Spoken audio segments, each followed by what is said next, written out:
fluttering hearts and twirling whirligigs, 29 traction engines and 1 steamroller venture before an admiring public in the biggest traction engine rally in the Southern Hemisphere. They line up politely to receive their well-wishers, 20,000 of them who made a traffic jam 3 miles long. The 1920 Stanley steamer came by special invitation. However, their sudden rise to popularity doesn't stop them having fun. Anyone for a seesaw?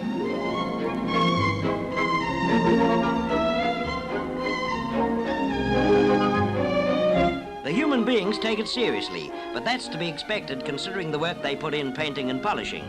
Well, there's the rallying call, and off they go to line up for a race. 300 tons of trundling traction engines. There's pressure in those old boilers yet. So before a wondering crowd, 29 traction engines and 1 steamroller begin a slow race to see who can just keep going without having to stop. Pretty hard when you've been a hard-working farm girl all your life.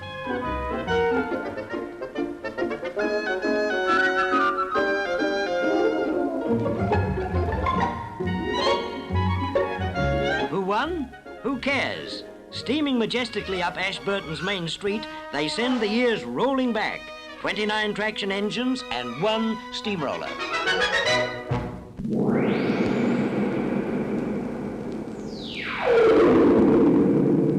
Out of a Dannevirke factory into the cold light of dawn comes New Zealand's first inter-provincial guided girder. Mounted like a secret weapon on 2 special transports, it goes through the morning mist towards a new bridge site 70 miles away.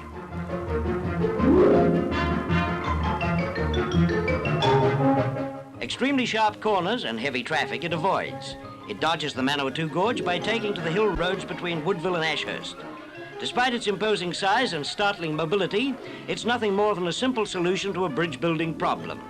Girders for Wanganui's new Wangahoo Bridge are prefabricated in Dannevirke, 70 miles away over the Ruahine Ranges. To transport them to the bridge site, contractors got 2 special carriers equipped with radio telephones and joined them together with the 20, 30, 40, 50,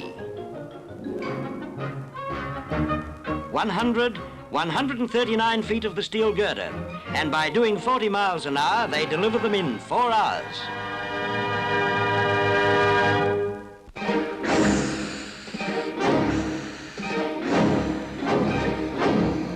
Auckland, 1908. The town was bustling and excited. In the harbour lay 15 ships of the United States fleet on a goodwill visit. The Prime Minister, Sir Joseph Ward, was coming from Wellington to welcome them, and he was coming by the Parliamentary Special, the first through train to run over the main trunk line.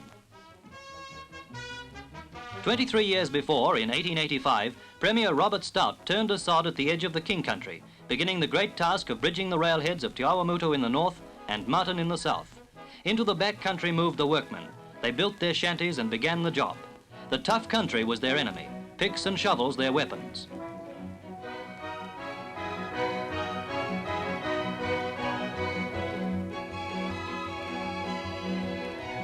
Looking back from this age of bulldozers and carryalls, we're astounded at the work of these men who built a railway over the mountainous King Country.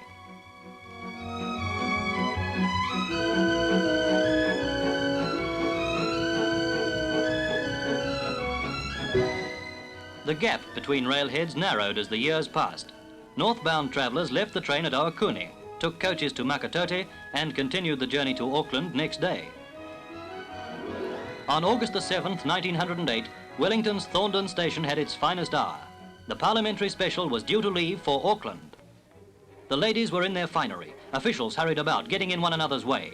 This was a truly historic occasion. For 50 years, people had dreamed of this day. The gap had been closed. The capital city and the Queen City would now be linked. Sir Joseph Ward might well be pleased. And so the Parliamentary Special was underway. Where the railheads had met, in the bush-covered King Country, a silver spike was driven. The new era had begun. The Auckland Express is now arriving. Today, 50 years after the first through train, the novelty has long worn off the arrival of an Auckland Express at Wellington. It's 7 a.m., the beginning of another day's work on the main trunk line. By the time the Limited Express rumbles into Wellington yards at 9:30, railway workers have slipped into the day's routine. 630 has nearly finished loading. 5 days a week, this train hauls goods to Auckland at express speeds.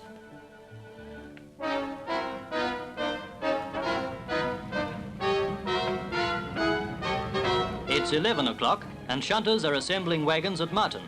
After midday, they'll be picked up for Taihape and all points north. Martin is a junction. Here, the new Plymouth line is left behind, and the main trunk turns inland, heading up towards the mountains. Surfacemen keep the permanent way in operation. This gang, working south of Taihape, clears the line at 12:30 for a northbound goods.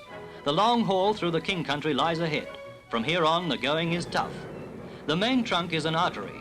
The trains that use it are the lifeblood of the North Island. South of Waihuru, the line is at its highest point, nearly 3,000 feet above the sea. Rails split the tussock land in two, and every 24 hours, 27 trains pound across the plateau.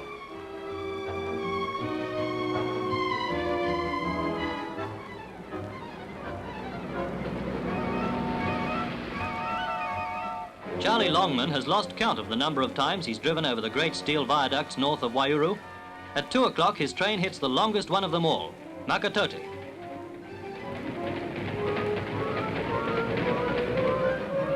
Hundreds of feet above the bush, the viaduct stands silent. Only the clatter of the trains applaud the men who worked here. Today, unheeding trains pass this deserted place where 50 years ago the railheads met. This obelisk is erected opposite the spot where the Right Honourable Sir Joseph Ward, Premier of the Dominion, drove the last spike of the North Island main trunk line on November the 6th, 1908. A southbound goods comes through National Park at 3. Alan Hannon, the station master, puts out the tablet it will pick up. This tablet is the driver's pass, the ticket that allows him to proceed to the next station in this untamed country.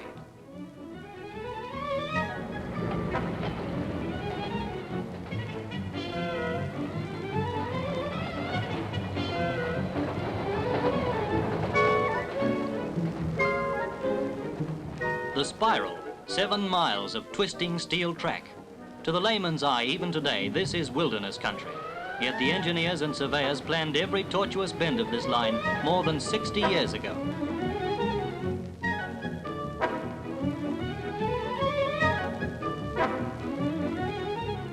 At Tamaranui, Harry Anderson has a 5 o'clock cuppa while keeping an eye on the yards.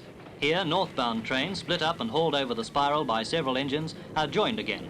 And here, southbound trains are broken up for the long climbs ahead of them. The shift is finishing in Tikuiti's train control room. All day, the heavy traffic has shuttled smoothly over the line the pioneers dreamt of, planned and built.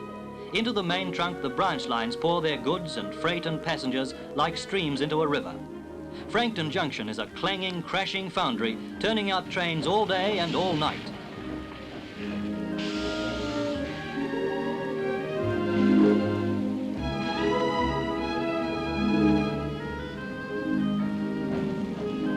Now it's dusk in Auckland. Loco 1280 waits to take the limited express down the line south to Wellington. In the past 12 hours, produce has been moved from the farms to the sea, passengers have exchanged towns and cities. In their thousands of tons, goods and people have found their destinations. It's been a busy day, and there's another busy night ahead on the main trunk.